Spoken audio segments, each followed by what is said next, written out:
to come up. Here's my question. I'm new to this, Yeah. so it's a new adventure. It's easy. It is. It seems to be. It's better that you didn't hear anything before, because what we said today is the best we've ever said. Okay.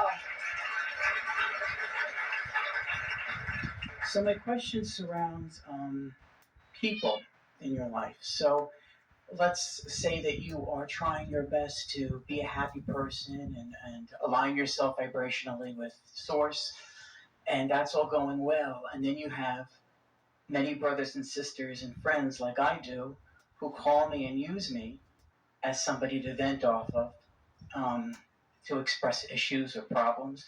And so you try to be there for them. But Do you ever watch television? yes. It's really the same thing. It's just entertainment. Yes. Lots of variety, lots of opinion. But here's the question. Where does personal responsibility come in for caring for other people? When do you cut that off, and when is it selfish and not selfish? So that's what I'm struggling with. Really good question, and we like the way you worded it, and our answer is succinct and will be easy for you to hear. If you're not selfish enough to find your own alignment by focusing yourself into alignment, then you don't have anything to give them anyway. And being a sounding board for people's problems only encourages the vibration of the problem. You're not helping them at all, ever. Just encouraging the continuation of an active vibration about something unwanted. I see. So let's play this out just a little bit. Let's say that give us a common theme for what they are complaining to you about. Okay, I have one friend who is... Well, you're talking about brothers and sisters. Okay, I'll talk about my family. I have a sister who is... So we said common. So this is something that you're getting from a lot of them. Yes. All right. And it's about feeling left out and feeling isolated and not being included. And I'm trying to say, going back to the other ones, hey, you need to include this one more because she's feeling left out. And they're saying, what are you talking about? We include her. And then I go back. But here's the reason that nothing ever gets sorted out from this. If someone feels left out, then that's the lens through which they are observing life. So when you hear your sister's complaint and you acknowledge she feels left out, so we all need to help her with a different condition that makes her not feel so left out. So now you're all focused upon the fact that she feels left out. So have you met my sister left out? This is my sister. We all, in the family, she's known as the one we leave out of things. This is my sister. This is the one we try not to leave out of things, but she always feels left out no matter how much we do. This is who my sister is. And this is my other sister. This is my sister who leaves this sister out.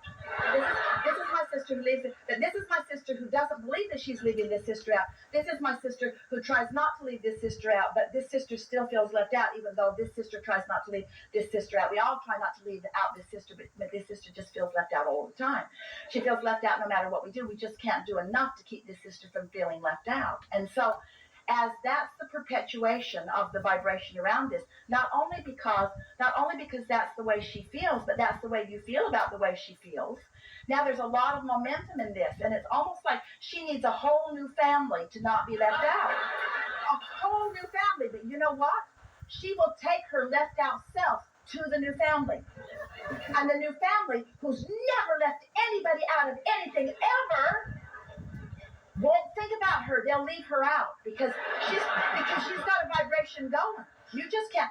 And so you can't help her as long as you are beating the drum of her being left out, because her left outness is active in your vibration too, you see. Mm-hmm. So as her left outness is active in your vibration, you'll be leaving her out without even meaning to leave her out. You'll be shocked. You just cannot believe that she can't understand how much you're trying to do for her, because she's vibrationally blind to all of the well-being that you're offering, you see. Mm-hmm. So what's your role in this? Well, first of all, we like the way you formed this question, because if you're not selfish enough to stay in alignment, then you don't have anything to give anyway. Mm-hmm. So you have to unconditionally love her, which means you can't see her as someone who feels left out. If you accept her as someone who feels left out, then that's active in your vibration, and you're not going to be able to do anything except leave her out or accentuate her being left out. So you have to find some way to not get wrapped up in the condition of her left outedness. You have to be unconditional in your love. You have to love her. You have to love. You have to just be a vibrational match, because if you're a vibrational match, you couldn't possibly leave someone out if you're a vibrational match, unless they are vibrationally so different from what you are. Law of attraction is not going to put someone who feels left out with someone who is in vibrational alignment. Those two frequencies don't match up. So what she is actually saying to you, in fact, what most of the world is saying to you, and is trying to get you to behave the way you need to be and not be selfish. In other words, they say, don't be selfish and care about how you feel. You must care about how I feel. And we say, did you hear that? You want me to cater to your selfishness rather than my own. Only my guidance system is showing me my alignment. I can't possibly. So when you realize that you can't give someone anything that you don't have, and you decide that you want to be a vibrational match to source, and you can't think about this situation and be a vibrational match to source, because too much has gone on, too many words have been spoken, and too many people are involved, and it's already too big of a can of worms. It's such a tangled mess. You can't read or write enough books to ever sort this out. This relationship issue is crazy in this time-space reality, because hardly anyone is taking the time to find alignment, and then everybody's responding to conditions all around.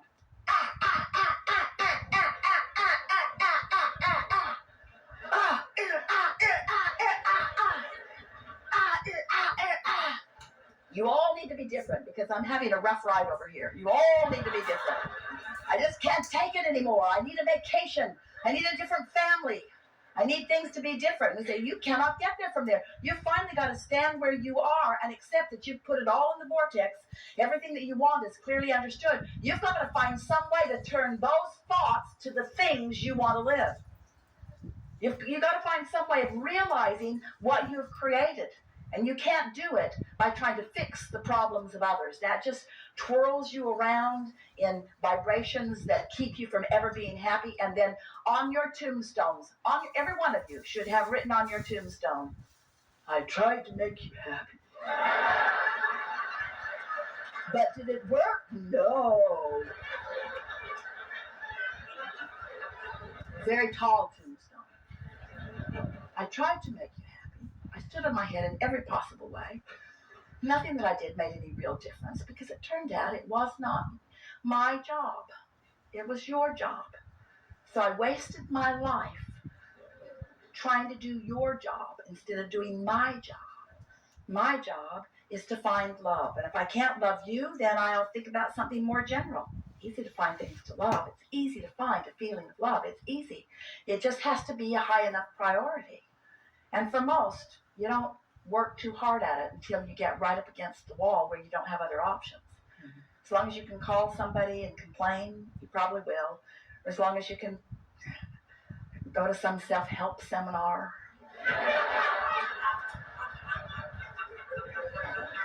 But what it comes right down to is you got to care about how you feel. You must be selfish enough to care about how you feel, enough to find your alignment with Source, or you have nothing to give anyone. So you can tell when you're helping others by the joy that you feel. Right. So you walk around in joy. People all around you have problems, and they say, he doesn't care about us. Look how happy he is. If he cared about us, he'd be miserable too. You believe that. You believe that. You believe that.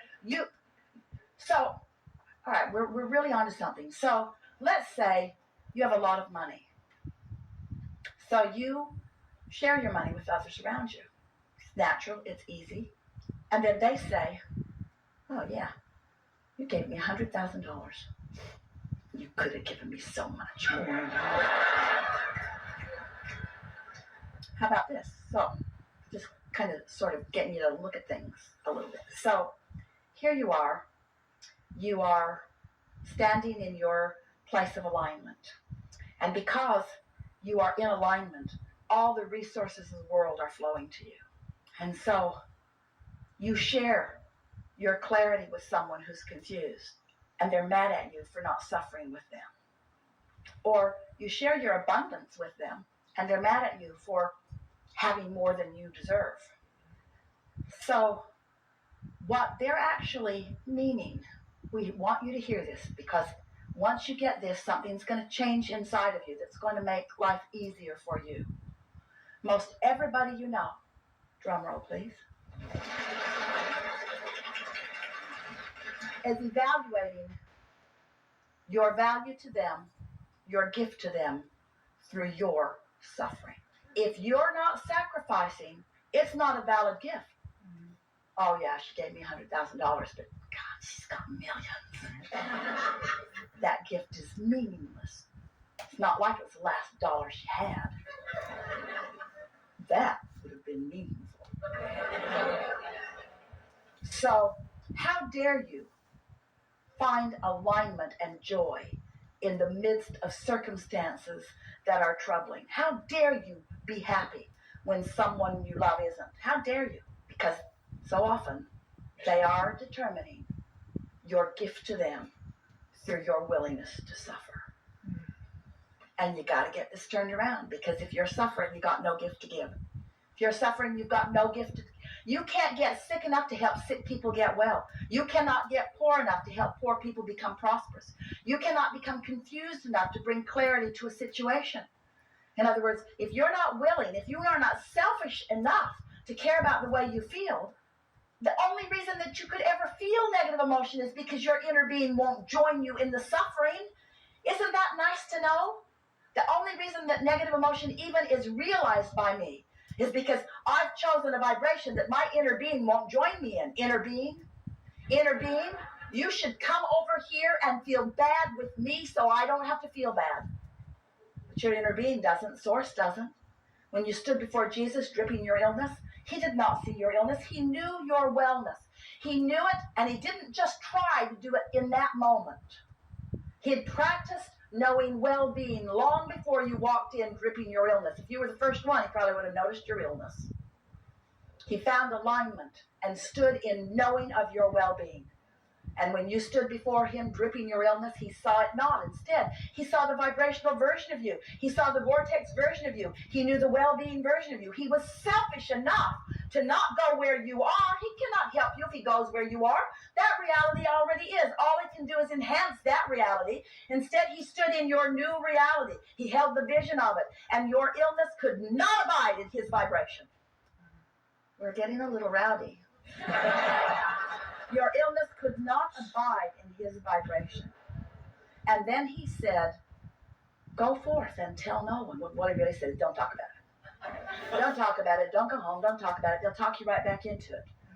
Because reality for them is different than reality is for me. And so you got a choice. You can feel good or bad, period. Never mind the condition. Because the condition of what is only the manifestation of the vibration that's been going on. It does not have to continue. You can change the vibration now, no matter what. You can change the vibration anytime, anywhere. You just got to practice it a little bit. And after a while, you can be unconditional in your alignment. You can be unconditional in your well-being, you see. And when you think about it, most everybody, they love you. Your brothers and sisters love you. They love you. They want you to thrive. They just don't like the comparison between your thriving and they're not thriving, but they're not against your thriving. They're rooting for their own thriving. You've just got to stand steady in the thriving and root for their thriving. And you can't sacrifice your thriving in the moments that they're not thriving, because that will lead to not what you're reaching for them and for you. Best discussion ever.